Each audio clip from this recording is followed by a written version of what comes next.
flourish, and I'm here to discuss and debate that with people. My second point is a question. Why is the Harvard Law School legitimating the states' rights spouting white supremacist Tea Party patriots? Thank you. I'm not sure we have an answer to that question on the... I don't think it calls for an answer. So I will call on the question to the left. I don't know if I really have a question. I just want to make a comment based on the information I've processed. John, can you just say who you are? My name's John D. Herrera. I'm a political activist from California.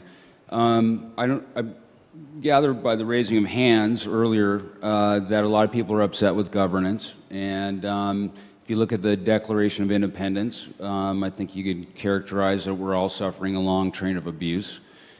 And so I submit that the Convention Clause is actually the Article 5 Convention, or the Convention Clause is the Declaration of Independence written into the Constitution. And for me, the line in the sand is the electronic voting machines. You know, we have 80% of the country voting on these machines, and they're all on proprietary source code.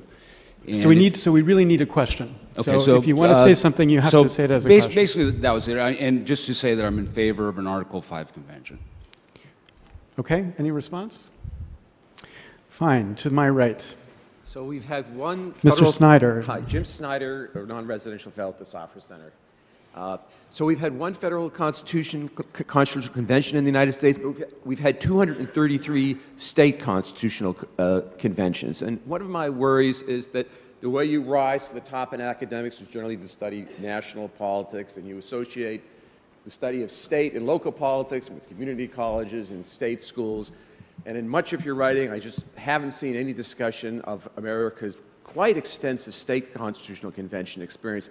Is there anything that you feel you could learn and apply to the problems you're addressing here from our really quite extensive experience of state constitutional conventions where they've worked out most of these problems? Obviously, the legal regime is quite different, but still, there might be something valuable there, and I'm wondering if any of you would agree that there might be. Let me first ask, Barbara, this is the subject of a chunk of the book, maybe not your chapters, but... This is chapter 5 in the book. In fact, it answers your specific question, what can state conventions teach us?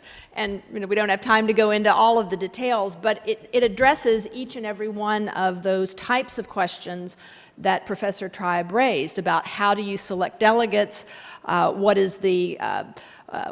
are the limits on the convention, what do you do after that. So I would highly recommend that, along with, I think, what would answer